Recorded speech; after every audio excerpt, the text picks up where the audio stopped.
Halo, perkenalkan nama saya Mary Christina Naridemu. Saya semester 6 mahasiswa Psikologi Undana. Di sini saya akan menjelaskan mengenai Disruptive Mood Regulation Disorder and Major Depressive Disorder. Depressive Disorder adalah Disruptive Disorder adalah suasana hati sedih, putus harapan, dan kehilangan ketertarikan pada hal-hal yang dulunya menghibur dan selalu menyalahkan diri sendiri selama kurun waktu tertentu. Disruptive Mood Regulation Disorder merupakan deskriptif disorder pada anak-anak dan remaja dengan kisaran umur 6-18 tahun. Gejala awal dari Disruptive Mood Dysregulation Disorder antara lain: yang pertama, ledakan emosi yang parah, verbal atau perilaku, rata-rata 3 kali atau lebih per minggu. Yang kedua, ledakan atau amukan yang telah berlangsung setidaknya selama 12 bulan. Yang ketiga, suasana hati yang mudah tersinggung atau marah hampir sepanjang hari, hampir setiap hari. 4. Kesulitan berfungsi karena mudah tersinggung di lebih dari satu tempat, misalnya di rumah, di sekolah, dan dengan teman sebaya. Yang gejala penyebab dari kejadian ini yang pertama adalah kematian orang yang dicintai atau perasaan sedih yang teramat sangat dalam. Yang kedua, akhir dari sebuah hubungan atau pernikahan atau diagnosa penyakit. Yang ketiga, perjuangan dalam sebuah hubungan. Yang keempat, tidak adanya peristiwa besar dalam hidup. Dan yang kelima adalah kesedihan berkepanjangan yang disebabkan karena ditinggal oleh orang-orang terkasih.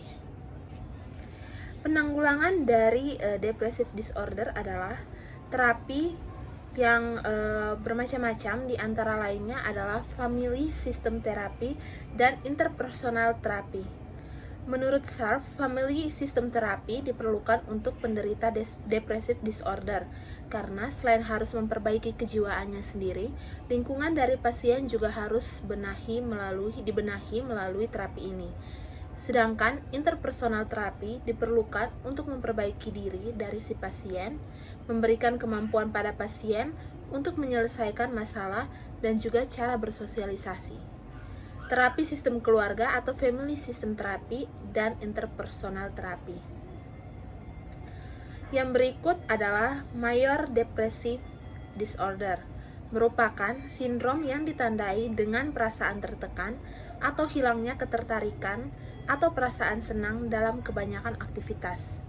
Gejala lainnya berupa perasaan tidak berharga atau bersalah, gagasan untuk bunuh diri, percobaan bunuh diri, agitasi psikomotor atau kelambatan psikomotor, insomnia atau hipersomnia, penurunan atau peningkatan berat badan, terganggunya konsentrasi, kesulitan berpikir, dan kehilangan tenaga.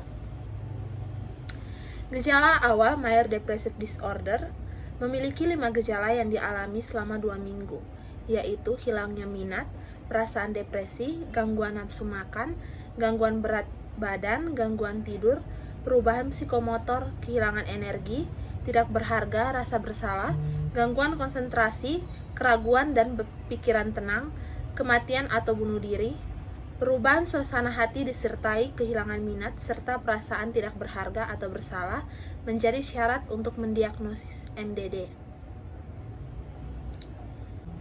Penyebab dari MDD adalah pengalaman stres psikologis berulang, merupakan aspek penting dari kerentanan atau ketahanan seseorang untuk MDD.